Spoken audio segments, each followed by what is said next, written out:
Both Excel and Power BI use Power Query to bring in data from external web sources such as the Statseeker API. This clip will run through the process required to configure Statseeker as a web data source and format the response data for use within either Excel or Power BI. The process and the screens presented are almost identical between the two, and I'll be using Power BI Desktop.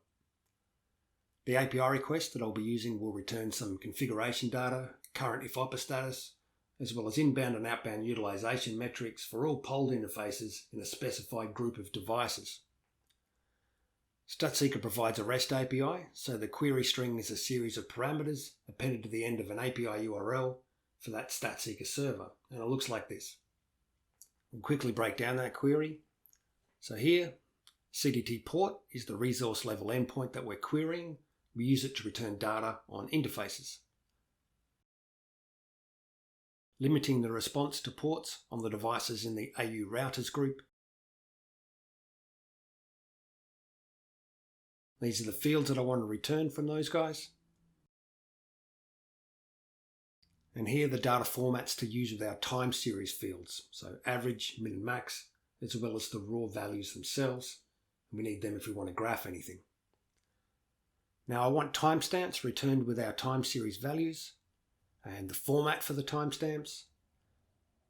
And you'll want to set this to match the date time format used by your installation of Power BI or Excel, whatever you've got there, match it here. And return data for the previous week. Okay, let's connect to Power BI to our data source. So get data. You can always run the query with an agent or a script and save the output to a file and then just import it as JSON.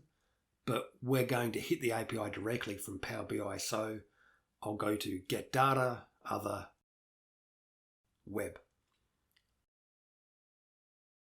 I'll drop in the entire query string into the URL. You can use the advanced option and parameterize the URL to make it flexible, but we're just going to keep it quick. Log in as a Statseeker user with API access and permission to see everything that you want to report on. Now I suggest making a dedicated API user account and assign it all groups and have all your API consumers use that. If you're using the default self-signed SSL cert that comes with the Statseeker install, then you might bump into errors trying to connect. A quick fix is to add an entry into your local host file specifying the host name that's detailed in the certificate. You can see that in the admin tool under Statseeker Administration, Web Server Configuration. Okay, so we have a connection to the Statseeker server. The API query has been sent and the response data is ready for formatting in Power Query before passing it on to Power BI. The response data is a nested JSON object, so we need to navigate through the object until we get to our interface data. We have the details of the current node content. You can select a row to get a view of that content and click the links to step into the content. So we click through until we get to here, and once you see type equals the API endpoint that we had in the request, so CDT port, the associated list in this data row has all the data we're after. So we select to table.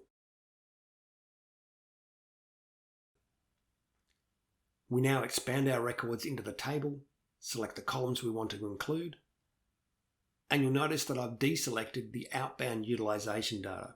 Remember when we specified our time series data formats as average, min, max, and vals? The vals format is returned as an array, and we'll need to expand that array into rows in the table to be able to use the data.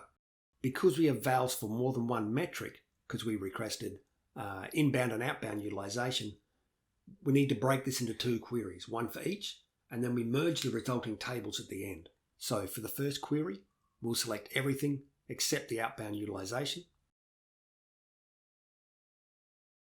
And our time series metrics need to be expanded now. So now the vals expand into rows. And then extract values. Now the vals are paired with their timestamps. I'll select a comma delimiter. And we want to split our vals and our timestamps out into separate columns with split columns by that comma delimiter that we just chose. Now, ensure that the columns are flagged with the correct data types. Timestamp as date time. metrics as decimals.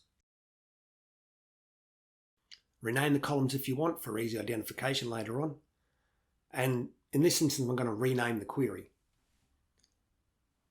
Okay, so now we move on to the outbound utilization. I'm going to duplicate the first query, rename it, and over in the applied steps over here, we will delete everything after converted to table. Then expand again, and this time we just want identifying info and the outbound utilization. Expand our metrics, sort our vowels and timestamps,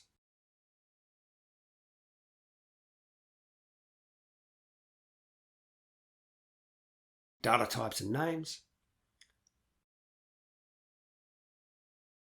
and now we merge the two. Right-click in the Queries pane and select New Query, Combine, Merge.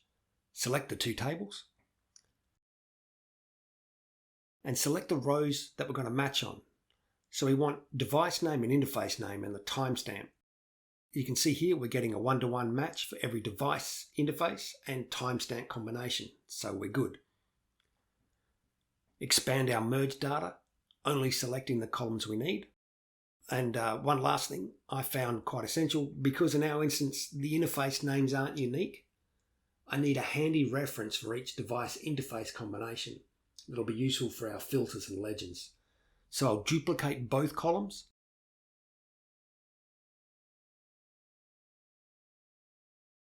and merge the duplicates and rename.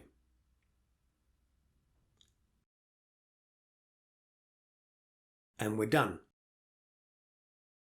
Click Close and Apply.